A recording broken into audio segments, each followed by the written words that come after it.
Hi, everyone. It's Emil. It's Emil Guillermo. Emil, I'm up to you. Hey, in my haste, I forgot my music. So you'll have to forgive me as I go through the all the effects here. I mean, it's here. It's here somewhere. Let's see if it'll. Ah, of course. In my haste to be with you, I just how can I forget my music? Hey, it's Emil Guillermo. Emil Amok to you. This is Emil Amok's Takeout Live, show number 158. We've been here 158 times. Emil, don't you have anything else to do with your life? Well, yeah, I asked the question, what that? Uh, what does an Asian American think?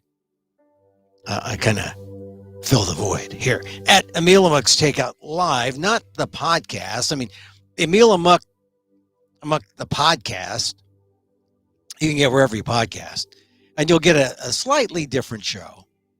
Well, let's hope so, Emil. God, this is a show. Well, yeah, this is just real. This is Emil for real, right?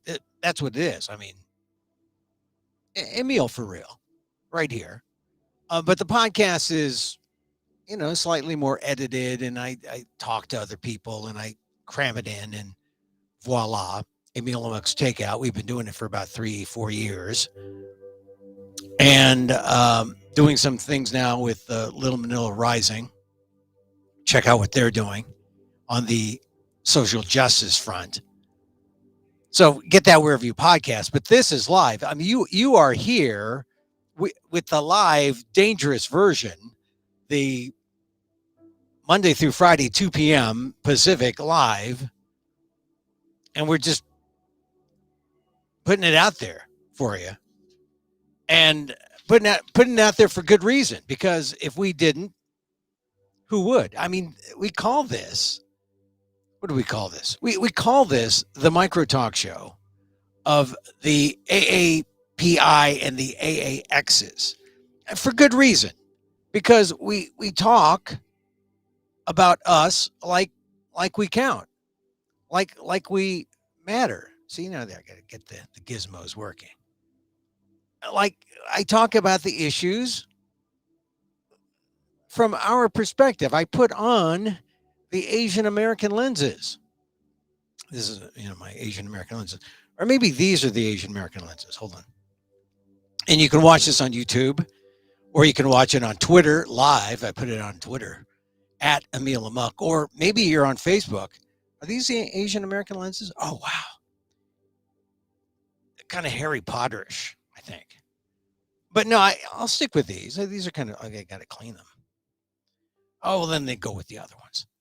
They're just as good. For these, we prepared today with these Asian American lenses in mind. Anyway, the AAPI and the AAXs, my naming convention for Asian American acts, right? So we're all inclusive, of course, because it's a show for ALL, the alls. You're one of those folks, huh? The alls. The alls people.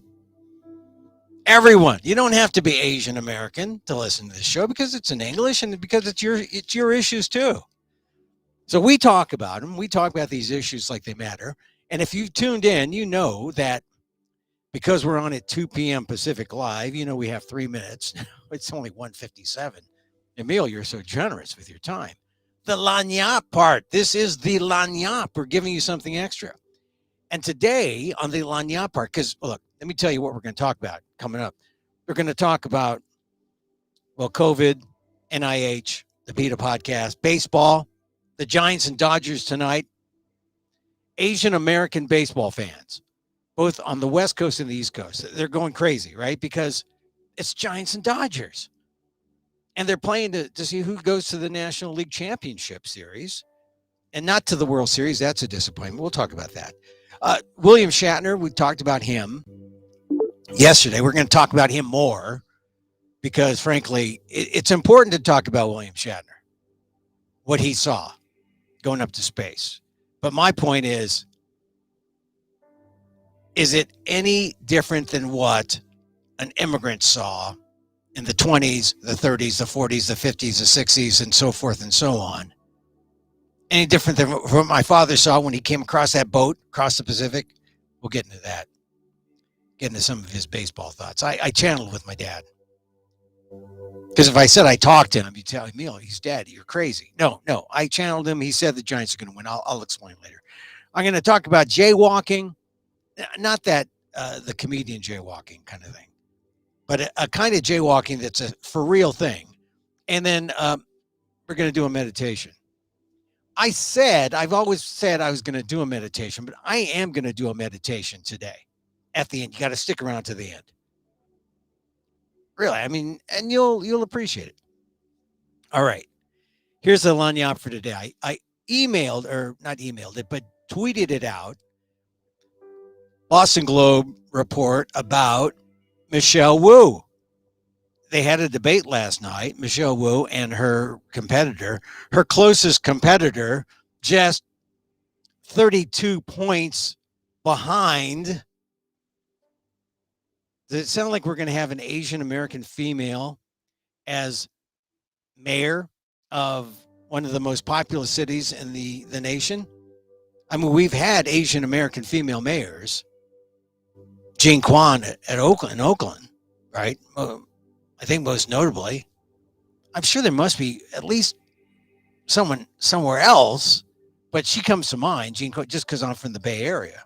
And I covered Jean Quan when she was on the school board. But Michelle, whoa, oh my God. She is, she's putting it together. I mean, the woman who took over for the Mayor Walsh there was an African-American female, and they heralded her as the appointed first African-American to be mayor of Boston, heralded her, and what happened? She didn't do the job. She lost when she went out to seek the nomination of her party.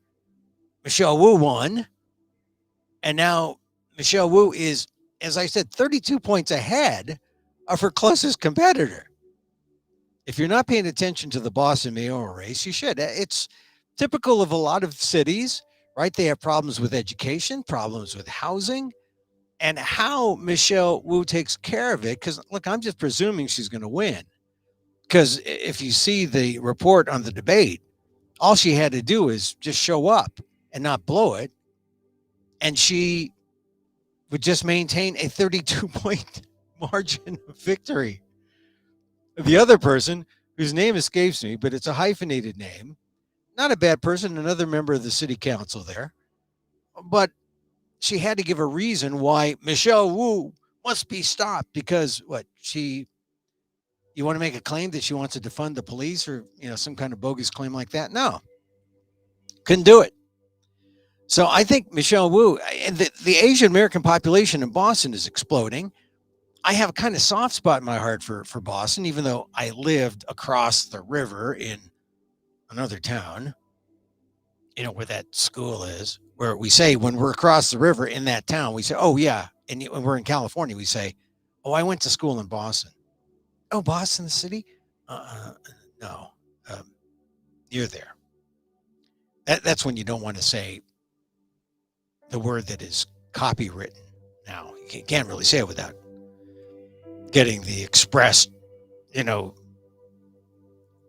raising the ire of the legal minds over there at that big top university. Anyway, no, Michelle Wu is has all the pedigree, right? Harvard grad, Harvard Law, from Chicago.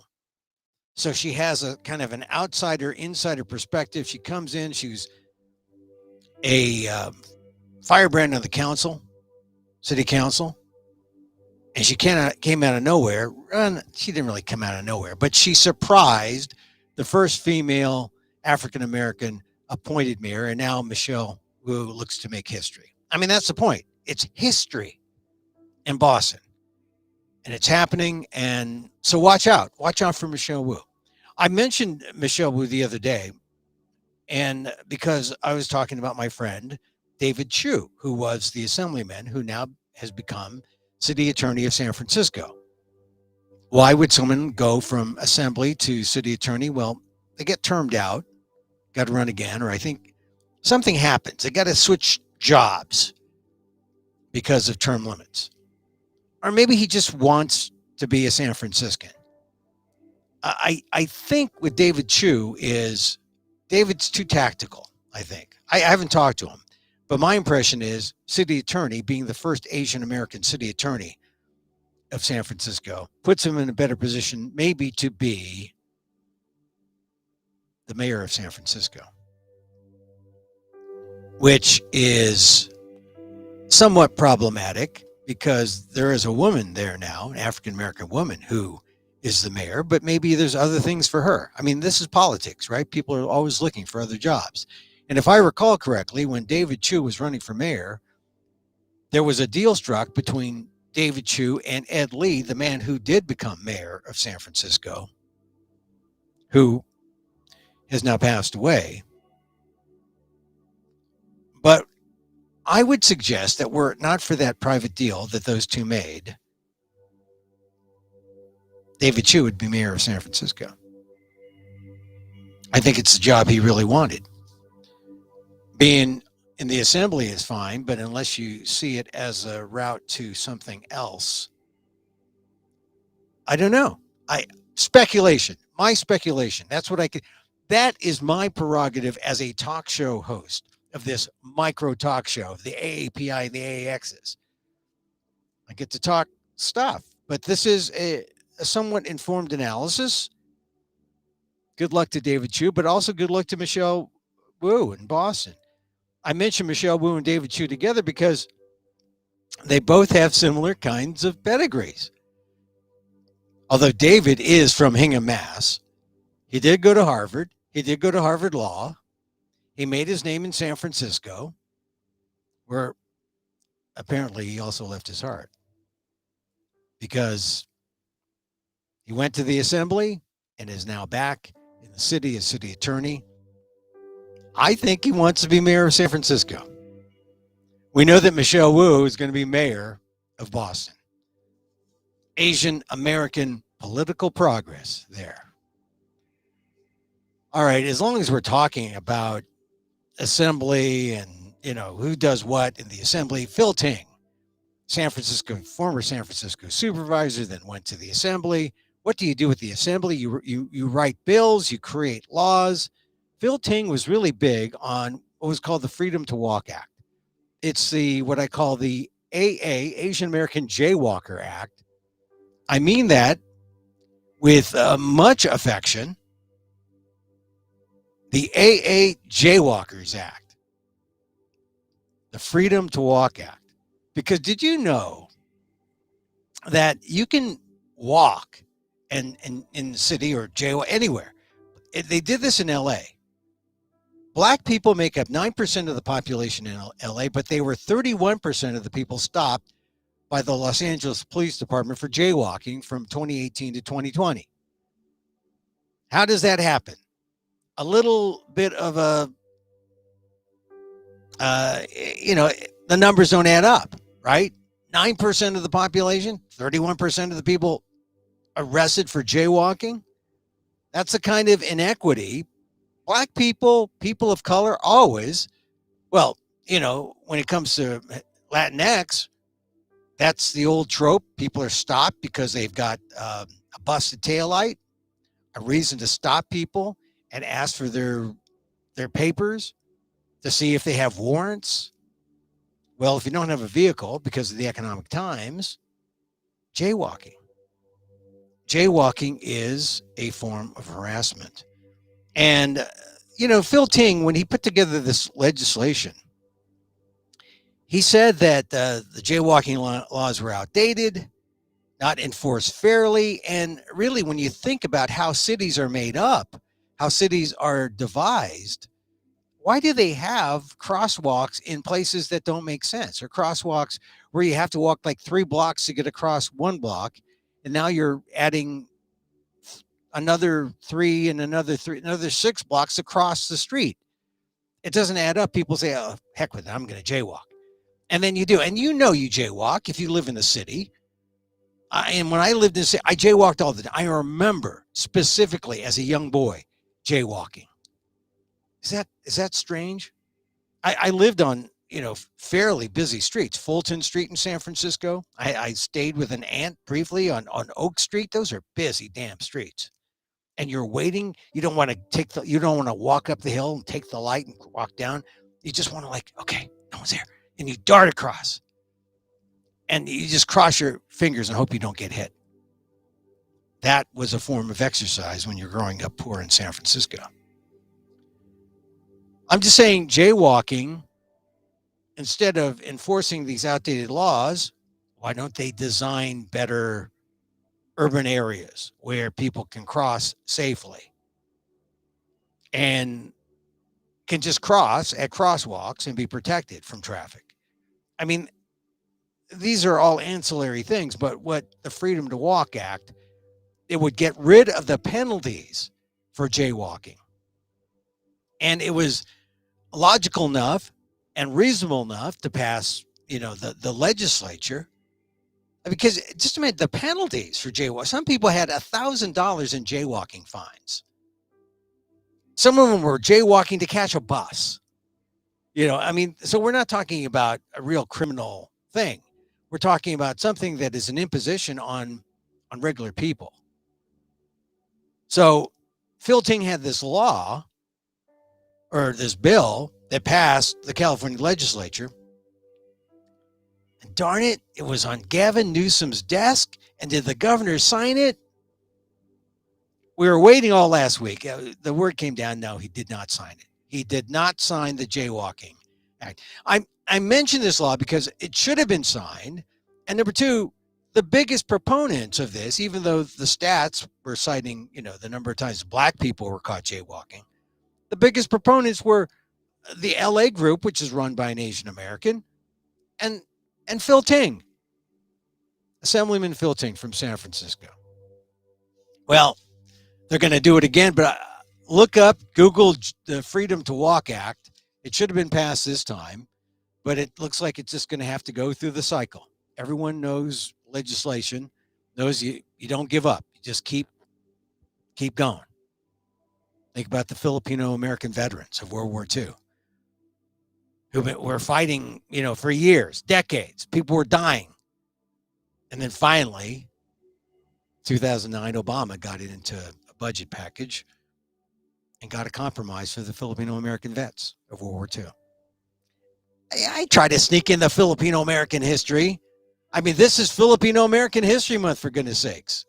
I'm going to sneak it in. Going to sneak in that Filipino American history. This is the part of October where we dovetail, not for very much longer. Hispanic Heritage Month ends on the 15th, and then it's all Filipino American History Month on our own. Anyway, so there's our lanyap, a little lanyap. And of course, lanyap always spills over, right? You go to your favorite restaurant, and the cook says, oh, I like these guys or gals or whatever. The waiter sends over like a little basket of something. Oh, this is from the chef. He likes you guys. Here, lanyap, which is not Tagalog. I only make it sound Tagalog. It actually is French for little something extra. A New Orleans kind of thing. But, there were Filipinos, the Bad Saint folks, the Saint Malo folks. They were from another bit of Filipino American history. Oh, my God, Emil. So you're dropping that Filipino American history all over the place. Lanyap. So this is one of the things I want to add for our lanyap here on our show. It's Filipino American History Month. People say, Emil, forget about the history. Well, don't forget about the history. Give me the history, but give me the three largest Asian origin groups by state. Tell me where the Filipinos are today. And I'm going to do that.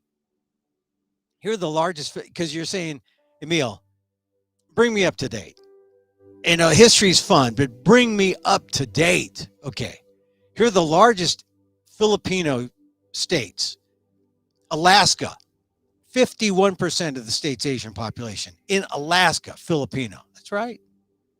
That's right. And they're all addicted to whale blubber. But I'm trying to make them go vegan. I'm going to try to make them go vegan up there. Another state. Here's another state.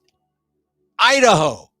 23% of the state's population in Idaho are the Asian American population. In Idaho, Filipino. The number one Asian group in Idaho. You're wondering why those brown potatoes look brown? Could be the Filipino influence.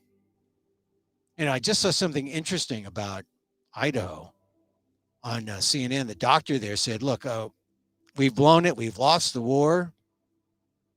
We're only 46% vaccinated in Idaho versus 60 something around the nation. Much more so in California. It just shows you how different the COVID experience is based on, where you are. But in Idaho, only like 40, like in the 40s, 42% vaccinated. I hope that of the Asian American population in Idaho, 23%, the largest Asian American group in Idaho, Filipino, I hope they're all vaccinated. But as I said, now you know why. Think Idaho, think of brown potatoes, and think of them as saying, "Oh, salamat, salamat." Okay, that's my dad channeling me again. Here's another state. Number one Asian American group in this state, Filipino, Montana. God, we like the Wild West, I guess, or we like that kind of cowboy Idaho, Montana thing. Big sky, big Filipino, I guess. Montana. More Filipino.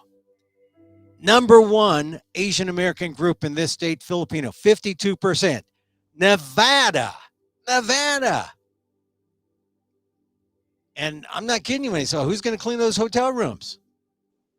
Who's going to work the casino tables? The hotel restaurant workers. Filipinos. Amazing, huh? 52% of the Asian American population in Nevada. Filipino. Here's another one. With 22%, the largest Asian American contingent, Filipino, New Mexico. That's right. Breaking Bad. All the customers in that car wash were Filipino. Or the Asian ones. The Asian ones, maybe. A couple more. 19%, the largest Asian American group in this state. It is South Dakota. Come on, South Dakota. Wall drugs. Probably a good place to, meet your Filipino friends. South Dakota. I only know wall drugs from seeing it in, when you're on the road, you see their bumper stickers. But it's also a matter of Nomadland, the movie, right there at wall drugs. South Dakota. Now, if South Dakota, could it be? Yes. With 20%, the largest Asian American group, Filipino. North Dakota. Give North Dakota a hand. My God. North and South Dakota. We are the twin towers of Asian America in the Dakotas. Filipinos. Kind of amazing when you think of it, huh? One more. Are you ready for one more? One more. With 21%. The largest Asian American group in this state. Filipino. West Virginia. Come on, Filipinos. Go out there and get Joe Manchin to get up to speed. West Virginia. That's right. West Virginia Filipinos. I knew that as I drove from Maryland to my in-laws in Ohio, and we go through West Virginia, and you go through Wheeling, I just had that funny, I can feel the adobo in the air. I just had that funny feeling. I just, anyway, those are the top Filipino places. If you're saying, oh, Emil, yeah, thanks. Oh, I don't believe you. No, no, this is the Pew Research Center. This is the, their analysis. And, there's a number of states where Filipinos are number two. And we'll get to that on a subsequent date. But the number two and the number three, where Filipinos come up, because people say, I didn't know there were that many of you guys here. Yeah, there is. There are. There are. And I'll get to the number two and number three at some point in the future. I mentioned the COVID numbers in Idaho, where Filipinos are the most numerous. Let me mention also that the latest PETA podcast, which I also host, I got to mention it because I meant PETA called for the resignation, or more directly, the firing of Dr. Francis Collins. And he accommodated by saying, hey, he's going to go out by the end of the year. Maybe he saw the light. Maybe he saw that things were going down. But Francis Collins, it's a good thing. If you want to know why it's a good thing he went, well, consider this. None of the vaccines that came out because of, COVID came out of research or came out of anything to do with funding from NIH, the National Institutes of Health. And the National Institutes of Health, that is the prime responsibility of the NIH to fund these things that will give us the cures that we need, give America the kinds of things that it needs to be healthy and safe. But NIH has been falling down on the job because for the last at least 10 years, Francis Collins has been at the helm since like 2009. He was appointed by Obama. But the point is, they knew back then that animal experimentation was not effective.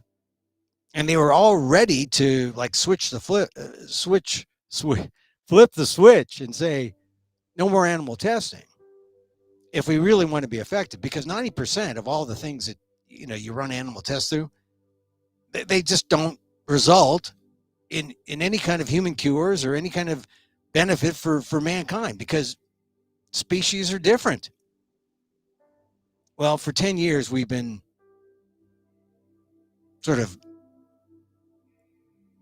frozen in time. Like what they knew in 2009 was irrelevant, and NIH kept testing on animals. America's falling behind. And it's time for something called the research modernization deal that Europe is accepting. And so listen to the PETA podcast and figure out why, or understand why, the retirement of Francis Collins. He didn't resign. The retirement of Francis Collins is a good thing. And especially for those Filipinos in Idaho who are suffering from COVID. Like I said, their vaccination rate is only like 42%. Anyway, when we come back, I'm going to talk baseball, talk about why the Giants are going to win tonight. They are. They're going to win tonight. I'm going to revisit William Shatner. I'm going to talk about baseball. I'm going to talk about the Giants, and we're going to meditate. But first, let me bring in a friend of mine. It is Filipino American History Month. He joined us last week. Daniel Phil Gonzales. How are you? You're on? We're good. Thank you. We're good. Hey, so I bring Daniel Phil on because Dr. Daniel Phil is, in my book, I don't want to say that, look, in my book, you are Mr. Filipino American History. And at least you're on the team that brought about ethnic studies at San Francisco State in 1968. And so I think you don't get enough credit for that. And I appreciate what you did all those many years. And I always think it's important to hear what you have to say. So thanks, Dan, for being here. Thank you. You know, because I have a JD and not a PhD, Mhm. the doctor label gets contested a lot. And so some campuses that really dote on the distinction between the two absolutely they wouldn't just balk, they would not affirm the doctor status. So professor's fine, but Okay, all I right. appreciate the gesture. Well, Appreciate the okay. gesture. So we need to understand that visas matter in the academic world. You have Hey, they and you do. have the wrong. They Clearly, do. you have the wrong visa. Oh no, people dote on the label names. Obviously, they trip all over themselves with your Harvard pedigree Oh and no, I try to down. I'm Berkeley. trying to downplay You it. know, Berkeley gets. They really guard themselves and are really proud. There's now at least two generations of younger academics that come from the Ivy League schools and from Berkeley and Stanford. They really dote on it, and Well, that's yeah. It's a you know, kind of then the question that comes up is, can they teach? And the answer in too many instances is no, they can't. They're not very I, good. well. See, this is the thing. I think it counts that you were first in that group that created the College of Ethnic Studies at San Francisco State, and I bring you on. I know your time is short, so let's go for Yeah, 15 minutes. let's do it. What do you want to talk about? Well, I just want to. It's Filipino American History Month, and when you Yes, want to talk to people about Filipino American history, oh look, let me talk about this. Did you see This Is Life with Lisa Ling? Because I've been talking about her all week. I like Lisa Ling. She did a thing on Vincent Chin, her right. premiere show I did on. not. Well, you can catch it, and as I point out, so I'm not, you know, I don't have any animus toward Lisa Ling and her show. I point out you can go to Amazon and you can buy the thing, not rent it, but buy the thing for like $1.99 or something. But my point is, she did a whole thing about Vincent Chin, Asian Hmm. American history, important. I actually thought she interviewed Helen Zia. I thought it was one of the better explanations of the Chin case because it really dwelled on the economic impact of the Japanese auto industry on the auto workers in Detroit. Yes, And that's something that most people just kind of like brush through in a paragraph and say, yeah, there was this, but yeah, then this white guy beat the heck out of Vincent Chin and killed him. And if you understand the the economic situation, it really begins to put Vincent Chin in a whole new light. So I enjoyed it for that. So people should see it for that. My my problem with what Lisa Ling did is as she tries to connect it all with the Stop AAPI hate thing and the instances of Asian hmm hate now, she goes over the history and said, here's the history. And this is where you come in because they always start with the Chinese Exclusion Act of 1882 right. and they go right into the internment and 9066 executive order 9066 1941 Japanese Americans interned, and then that's the history. Exclusion, internment, that's it. Like nothing happened between 1882 and 1941, and those were the big Filipino parts. And Indian. And Indian, okay, Yeah. I we all have our little blind spots based on our own ethnicity, but yeah, Well, Indian, but no, thankfully, the reason that we could connect Indians and Filipinos is because there were signs all over Northern California and parts of the West saying no Hindus or Filipinos allowed. So they I joined both of us. I Some didn't of them know said that. no dogs and Filipinos, but Yeah. I didn't know that about the connection between the Hindus. I knew that there was some exclusion with the Hindus, right. but what? Tell me more about There are the a sign. couple of there are a couple of connections. One of them is that they both groups were targets of racial exclusion and outright racism. But also, there were Hindus who started farming, and like the Japanese Americans, Japanese farmers, before the internment of World War II, they operated farms and they hired Filipinos. So there's a point of conflict, as there was between Filipinos and Japanese farm owners, because the Filipinos were the workers, right? And the same thing was true of that relationship with Hindu farm owners or Indian farm owners. Hindu is kind of a misnomer, but Right. But yeah. but then yeah. So that it was kind of like there was a race thing that brought us together, but the class thing Yes, where there were owners and there were that's laborers, right. the Filipinos were the laborers. That's right. That that was an intra-ethnic, um, Intraracial, intra-racial right? And in hotspot. intraracial and interethnic. Yeah, that's right. Yeah, yeah. So, well, all right. So the Filipinos. So, like I said, Lisa, I just point out in my latest ALDEF column that, hey, it's okay to go straight from Chinese exclusion to internment, but you leave out a lot of racial animosity toward Filipino Americans. No, it's an excellent point, and it's repeated over and over and over again. And quite frankly, ethnic studies very often reflects that omission Yeah, all over the country.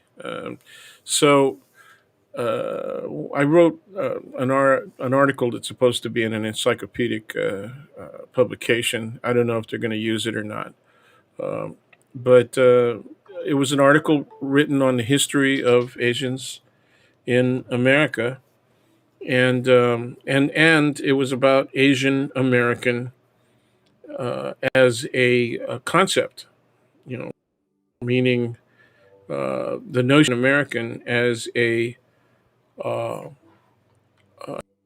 an aggregate term that's supposed to include all of the Asians, all of the Asian populations in the United States, and that's very complex, right? Because those 30 years, you've got more than 20 different Asian ethnic groups that have immigrated to the United States, and yeah, so it's or more. huge. Yeah, I mean, Yeah, you all the Southeast Asian communities, and you count the South Asian communities, and you right. count It the depends on how you. That's exactly right. So if yeah, you you are count, very specific about ethnic differences, especially differences in origin in Asia, you get way more than 20, right? But my point yeah, is, it's an East Asian factor. So ever since the beginning of ethnic studies and Asian American studies specifically, there has always been a bias towards two groups, particularly, and that was Chinese and Japanese. Eventually, they added Korean, but they're also East Asian, right?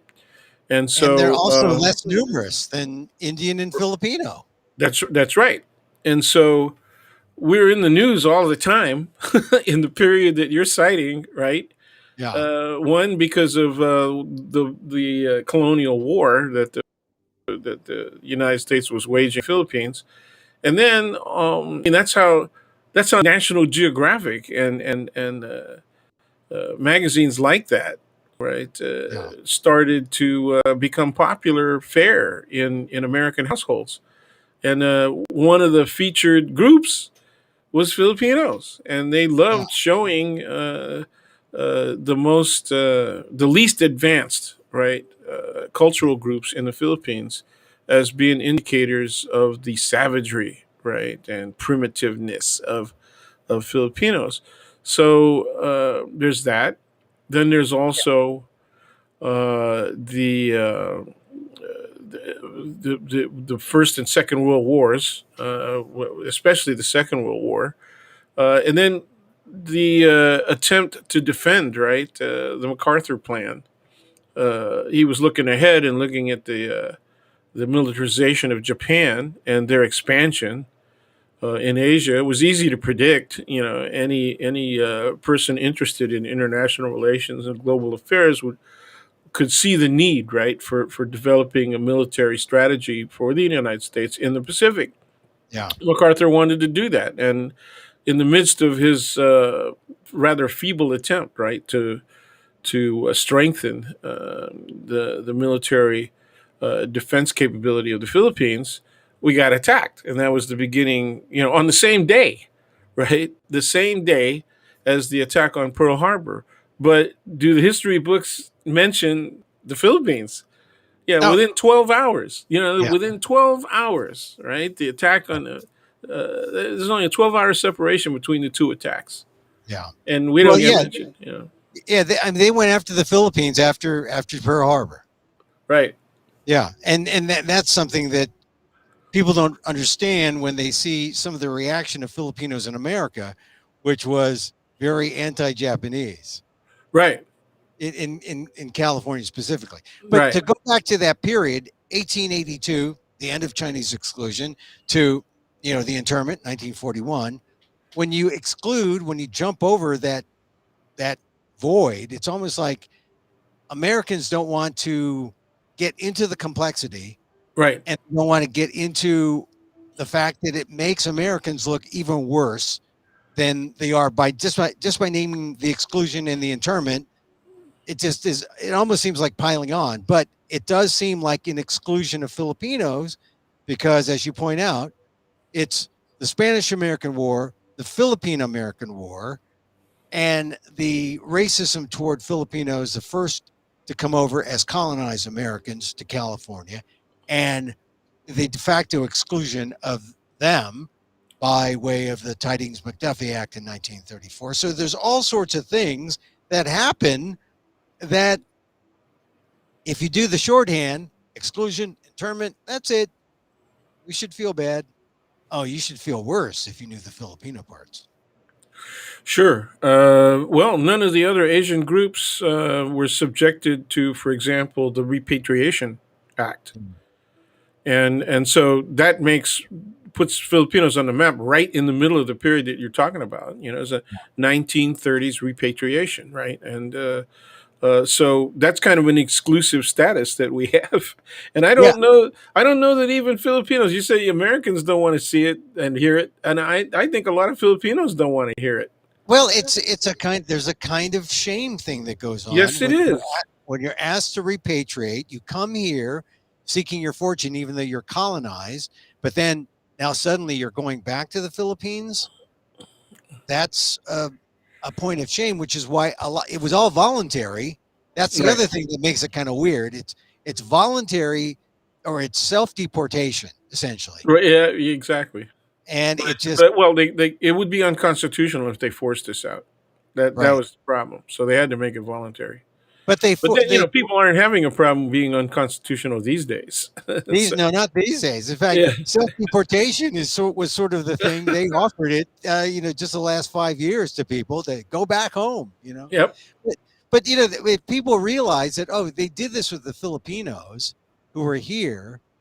It's a part of our history and an important part. I just, for me, especially during Filipino American History Month, if Lisa Ling's "This Is Life with Lisa Ling" on Vincent Chin had a run at any other time, I don't think I would have been as sensitive. But coming right in the month of October Right. and on my birthday yet, Oh, I just thought, look, uh, I loved what she did with Vincent Chin, but I'll take her to task on the Filipino history parts. And so, all right, so there's a lot happening. It's worth mentioning. What other now the other thing that I'll have you back on next week to talk about October 18th, because when October 15th happens, Filipino American history no longer shares with Hispanic Heritage Month, and now it's all hours between October 15th and the 31st, yeah. Yeah. and when But Halloween, where we're wearing. Some Filipinos can celebrate under both, right? That marginal 2 week period. Yeah. Yeah. Well, Yeah. yeah, that's one of I'm the sure things. you get a lot of Latinx mail, right? I get all kinds of Latinx mail, but yeah. Yeah, oh yeah, when you have a Spanish last name, it's people will just assume, well, you must be, and then no, actually, when I use the Amok, uh, people think I'm my last name is Mock, M-O-K, and they think Well, they think you're Chinese. Yeah. yeah, they think my name is Emila, Emila, and then M-O-K. So they gender you, they Yeah, misgender you, or yeah, yeah, they they misgender me. feminize you. They feminize. Well, and that was the thing with Filipinos, right? To be feminized and infantilized and ostracized. We get all Yeah, we get sized down a lot. yeah, it's true. I kept on saying, well, I say it in my classes, right? I wish they would just make up their mind. If they're going to be racist and they infantilize the men, and then on the other hand, they say that we're oversexed, and they get all upset because we were dating and marrying white women. Yeah, So, years before the Loving case, 1967, we had the Roldan case, right? yeah, And the Yatko cases in the 1930s. And there were split opinions among the judges in California. And in fact, the Roldan case was decided by a Los Angeles court, and they permitted a Filipino to marry a white woman because he claimed all you got to do is look at my name, Roldan. It's I got a lot of heavy Spanish ancestry, and I'm a particular kind of Filipino. I'm an Ilocano, and he's claiming that Ilocanos are way different from other Malays and we're not Asian, we're not yeah. Chinese, we're not Japanese. So Well, this is the thing that Ron Takaki, the noted historian, the late historian who taught at Berkeley, said, and he's sort of like the dean among the Berkeley academics of Asian American history. He would point out that in the Anti-Miscegenation Acts, the Filipinos were far more gregarious than the other Asians, and yes, they were feared because there weren't as many race mixings between the Chinese and the Japanese. It was really the Filipinos that they feared. well, That's if what. there was, they kept it on the down low. They really were very surreptitious about it. The Filipinos, as you state, and basically quoting Professor Takaki, where you you said they were gregarious, which is true. Yeah, But yeah, they were quite obvious about it, particularly when it came to the populations, the favored populations at the dance halls, at the yeah. taxi dance halls. Yeah, The Filipinos were the dancers. We had our own little we came with our own little yeah, salsa step. still So are, still yeah, are. I know. So, well, Dan, look, I want to talk about next time you're on. I want to talk about 1587, but I want to get to some other topics because you only. I call this the micro talk show with the Okay, API and the AXs, and but you can hang around, you can like comment, or you can laugh at when I say something funny. I want to talk. I want to talk about the tonight's baseball game, okay. the Giants and the Dodgers. I'm not going because COVID. I mean, I could go. I I have gotten to prefer just watching it in the comfort of my home, where I cannot replicate that experience in a ballpark where I must use the bathroom with a trough, with like 50 men waiting in line to use the bathroom because they drunk too many $20 beers.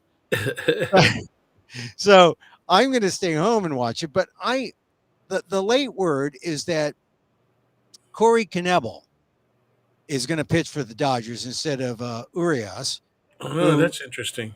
yeah, Urias was fearful or was could have been feared because he's 21 game winner or whatever 20 game winner. He's just a good pitcher, but the Giants have beaten him all three times previously.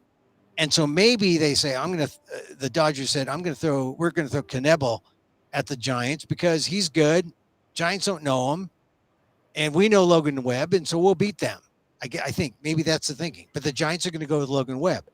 But knowing that I was worried when they were going with Urias. Now that they're going with Knebel, a little more confident that maybe the Giants prevail tonight.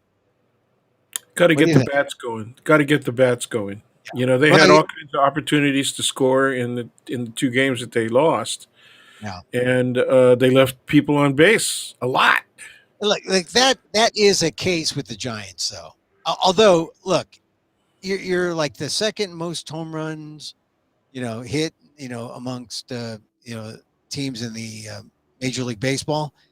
They got to start playing like that. They got to start, they got Yeah, to start hitting more home runs, with because people on base. You know, oh yeah, they hit a lot of solo home runs. You know, yeah, they do. But look, I'll just take a home run because one home run equals, like, for the Giants, two hits, two or three hits. hmm And right now they're playing like the 2012 and 2014 Giants, where um, they're getting ground ball RBIs, they're getting double play right, RBI right. or fielder's choice RBI. So I'd like to, one thing though, with Logan Webb there, I'm no longer fearful that the Giants don't have the pitching. I think they have the pitching now. They can hmm go after the Dodgers, and they both have won 109 games. So let this be uh, the battle for the 110th that goes into the National League Championship Series, and let that be the Giants. So I I feel confident. I was channeling my father. My father, was your father this way too? When the Giants came, he always had a transistor radio. 58. Yeah, I mean, a transistor radio was the technology of the day. And for sure. those of you who don't know transistor radios, it was like, right now you would consider it a doorstop. It's just a plastic thing. Because no one listens to radio. You can't get podcasts from a transistor radio. A transistor radio picks up the free radio frequencies that are all Right. around, and you can pick up AM radio and FM radio. It was fantastic. And all the old Filipino guys in my You had to father's pay family. extra for FM. Oh, that's The- right. Originally, they were just AM, and The then when Pilcos. You get the Pilco AM. Because that's all you need. Because no one was on FM. right, right. Only some hippies. Some hippies were on FM. And yeah, that's Hippies, kind of true. hippies and Some religious people. music stations because FM could go stereo. So Yeah. when stereo became the technology, the desirable technology, then FM radio became hip, especially for music. You know. Yeah. And that's where the rise of the old KSAN came about, and all the old underground stations. But here's the thing. When I think of baseball, I think of my dad. I think of him in with his transistor radio. And I think of baseball as the immigrants' game because of him, because that was America for him. Yep. That was how he felt a part of this country. And that was so real to me that, I mean, baseball is everything. I mean, I was with him on the last day of his life at a Giants game. I write this essay, I put it out every Father's Day, where we go to the ballpark, the Giants win, top of the ninth or the bottom of the ninth, they win. And then we go back home, and he has a heart attack and he dies. Baseball has always meant, Giants baseball has always meant something. And it really, and now baseball really is one of the most diverse sports around. It's got Latinos, it's got Asians, it's got whites, it's got some half Filipinos. Travis d'Arnaud is half Filipino. Do you know that? The catcher for the Braves. Tim Lincecum for the Giants. He Right. was half Filipino. But no, and I just think, There was a person who played for the Padres for the Pods, and uh, I'm forgetting his last name, but he's also half Filipino. I grew up with his. I spent my childhood with his mother, so that's how I know. But well, see, you spent enough time with her to forget her son's name, or maybe it was your son. her married name. I Oh, remember. I remember. the Her pod maiden. What is it? What is the maiden, term? Yeah, the maiden. I maiden, know, but that's so. It right? sounds so misogynistic. You know what I mean? The You know, maiden in so name. many Well, ways. Yeah, maiden anyway, maiden name. Yeah. So look, so the baseball, I'll be watching baseball tonight. I'll be hoping for the Giants, and let's hope that on Friday there'll be something to celebrate. I told my friends that I'm sorting out my lucky clothes, trying to figure out which clothes have luck in them.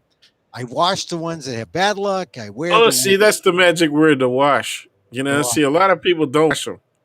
you got to wash the magic clothes. I mean, if they're Yeah, going to be yeah. magic, they got to wash. Well, that's see that they're of the opposite view. You don't want to wash away the luck, Yeah, right? you don't want to wash. So Well, you got to get new luck. Get the new luck in. All right, now look. Did right. you see William Shatner fly up into space? Yes, yes. I saw the way he was quite fearful floating around too much, but Yeah. he didn't No, enjoy that part. he wanted to look. He said he wanted to look at Yeah, the that's right. He really outside while was everyone. But now look, absolutely engrossed. on yesterday's show, I played the clip of him saying what he said, which was rather poetic. Today, I have a clearer version. I just want to play a little bit of this. Here's William Shatner. And it's so thin, and you're Oh, through it in an inch. so thin. He's talking about the blue layer of the Yep, Earth's atmosphere, our atmosphere. air, our blue sky, and he's talking about how thin it is.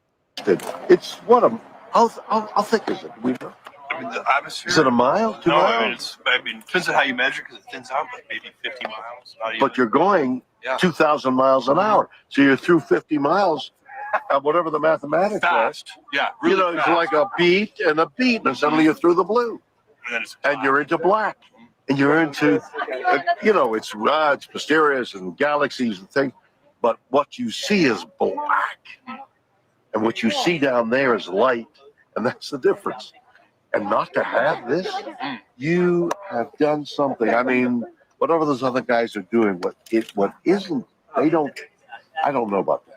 What you have given me is the most profound experience I can imagine. I'm so filled with emotion about what just happened. It's extraordinary, extraordinary. They hug I you. hope I never recover from this. I hope that I can maintain what I feel now. I don't want to lose it. It's so much larger than me and life. And it hasn't got anything to do with the little green planet, the blue orb, it has nothing to do with that. It has to do with the enormity and the quickness and the suddenness of life and death oh my. And that's William Shatner. I remember waking up hearing that because I got up late yesterday when he gets out of the capsule and he's talking to Bezos and they have this hugging thing and he goes into these raptures. I played a little bit yesterday. It was a little scratchy. I had a little better version here, but I was really I'm not ordinarily a let's go to space guy. I'm ordinarily a let's spend some money here on the problems here. But Yeah. I kind of, I was struck by his poetic, statements about what he saw. Life and death, it's black. It's life is there and we're at the earth and we don't treat it well. And there's the darkness, it's black. And anyway, I just thought I was taken. How about were you taken by it, Dan?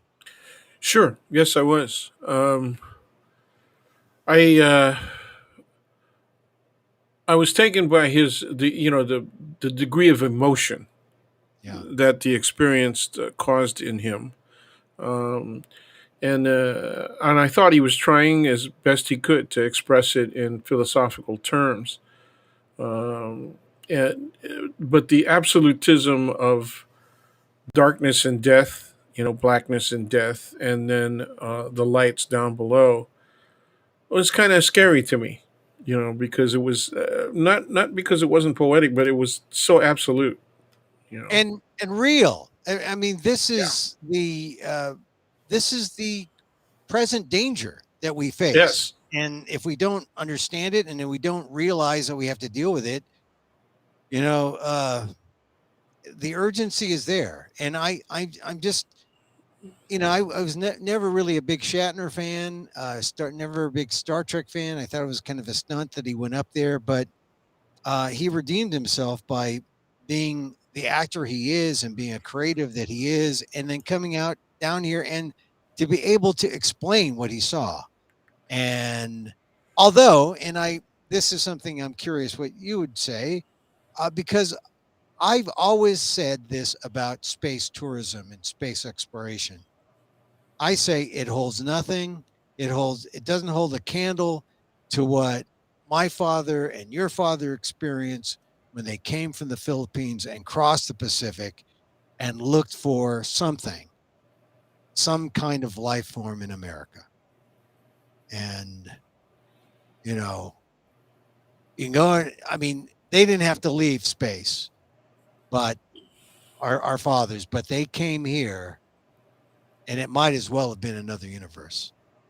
It might as well Sure. have been another galaxy. And that was just as tough and took more courage. And unlike the space tourists who essentially are in a $250,000 bungee jump, they don't get to go back to a previous life, right? They got to make do. I mean, the immigrants, it just reminded me of the immigrant experience and how valuable that is, and how it's like space exploration here on Earth. So Yeah, it's a different way of measuring risk. You know. it is risk. Definitely, Yeah. it's all about And, risk. yeah, and the difference is that these flights aren't they're not real astronauts because they're not in outer space, right? They're Right. sort of in that marginal area between our atmosphere and space. And the level of risk and the reason for the risk is nowhere like what people are going through to get across the southern border, for example. Oh yeah. I mean, And if you're Haitian, if you're well, right coming, now, if you're anybody trying to come across that southern border, you're at serious risk. And no. last week, the 1,000 kids that still Oh haven't yeah, been reunited. There may be more. So they admit, and yeah, it's we're at a we're at a really multiplying set of crossroads. You know, um, one of the things that people are really obsessed with these days in academia is intersectionality, right? right, right. Right now, the multiplicity of That's intersections. yeah. Well, that's why you have to jaywalk. Got to get out of the intersection. Got to think out of the box. That's Okay, why. That's why Phil Ting's jaywalking thing wasn't a bad deal, but right. it got voted down. But yeah, look, I appreciate you saying that and making the link between what Bezos did and the risk that exists today, just as it existed when our fathers came across. But Dan, we've come to that point where I must say thank you and bid you farewell till next time. I'll be in Okay, touch. Thank you very much. Have a continued happy Filipino American History Month, and go Giants. go Giants. Okay. All Okay, right, we'll see there he you is. later. Have a good Professor one. Daniel Phil Gonzales, my friend, San Francisco State University. He was there at the beginning, 1968, College of Ethnic Studies, Filipino American History, Asian American History. I always like to talk to Dan because he knows it. He's my friend. He knows it.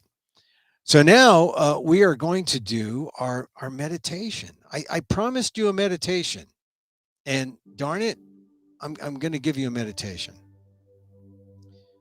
This is to help reduce anxiety. You got anxiety about the Giants tonight?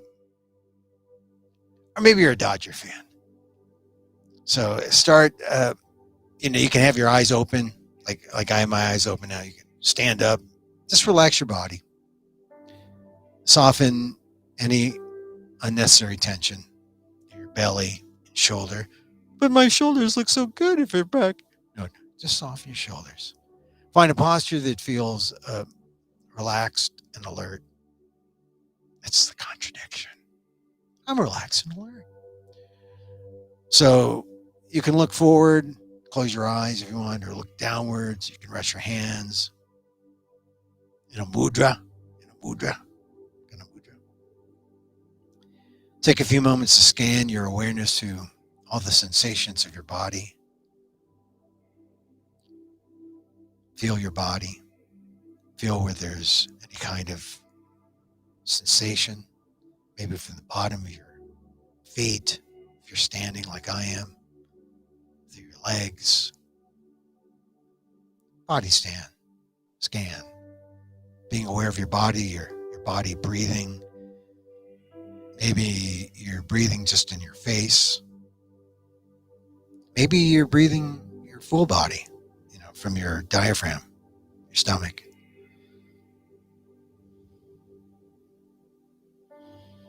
With your chest rising, being filled up with air, holding it at the top and then letting it go. Or maybe your breath is just right here in your face. Breathe in, 4 count. Hold it for 2. Breathe out. 6 count.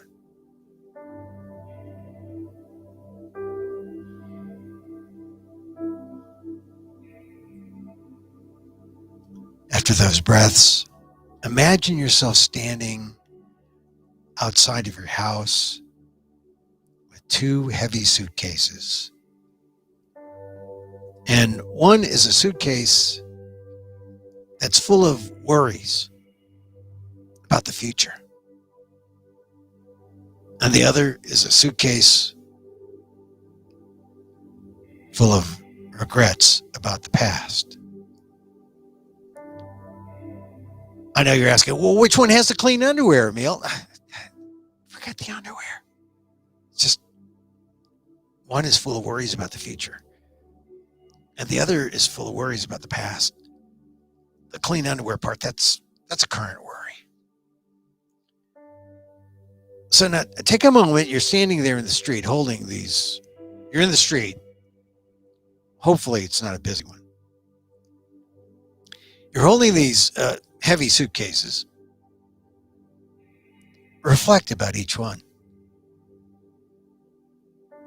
The future, how it will come on its own accord. Whenever it comes. And that maybe most of what we worry about will never happen. I mean, do you really need to bring that heavy coat? It may only get to like a low of 70, 60 maybe. Standing out there in the street, look at the other suitcase and reflect about the past. Consider how you can't change the past. All we can do in the present is to learn from it. Put in corrections that make sense. Correct the errors, the mistakes. Become better, become more skillful, become a better person, move on, right? Or is there something hanging on there in that suitcase of the past? Maybe not guilt, but maybe shame. So you're standing there in the street, you're feeling the weight of both of these. And, like maybe you're like me, you're a Libran, you got the scales going, you're teeter-tottering. But absorb the wisdom of your own reflections right now, and consider making a decision. Do you want to drop the suitcase of the future? Do you want to carry it? If you don't want it, just take that suitcase of the future and just simply drop it. You don't need that heavy coat. And standing there in the street with the other suitcase, which is like heavy with all this past stuff. I mean, you don't even fit those clothes anymore. Make a conscious decision. Do you want to drop it?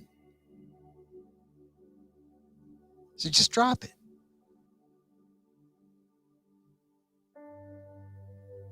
And now you're standing there. Just you. No suitcases.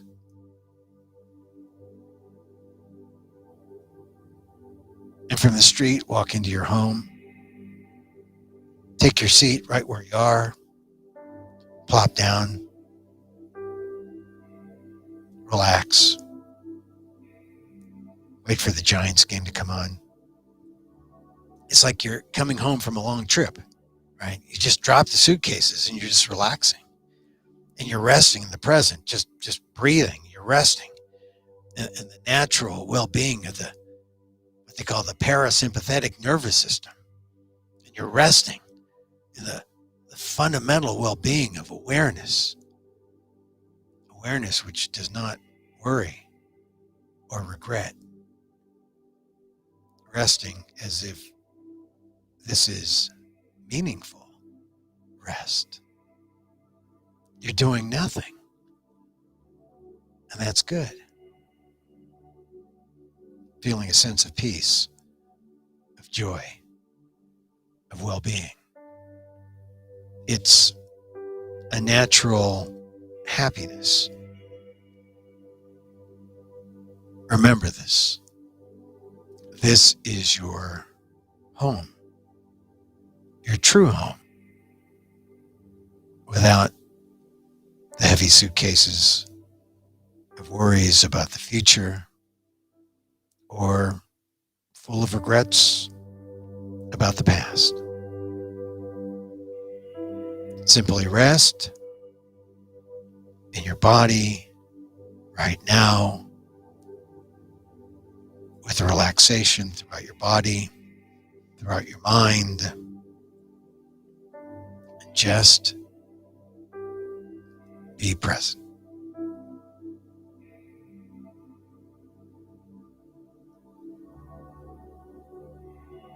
And when you're ready,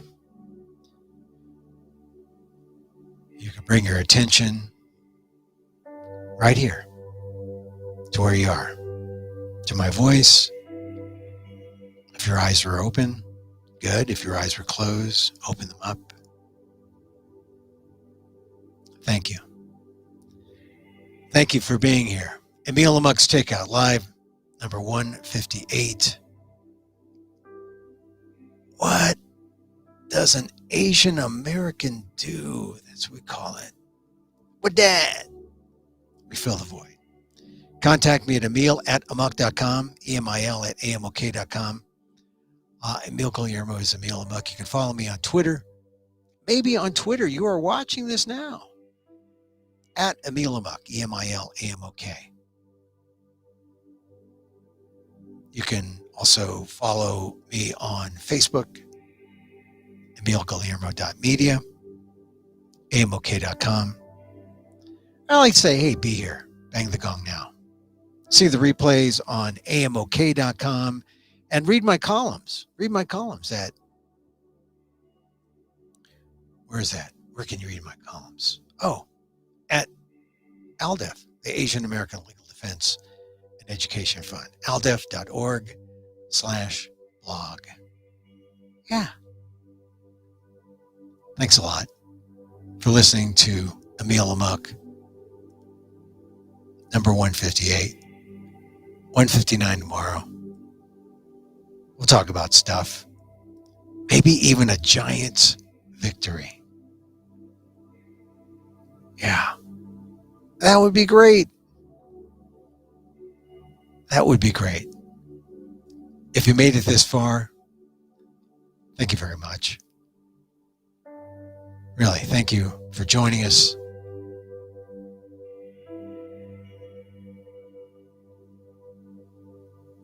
Let me end by saying this one little meditation.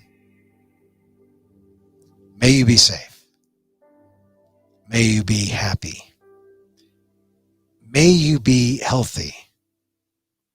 And may you live with ease. Emil Guillermo here. Till next time. Mahal Kita.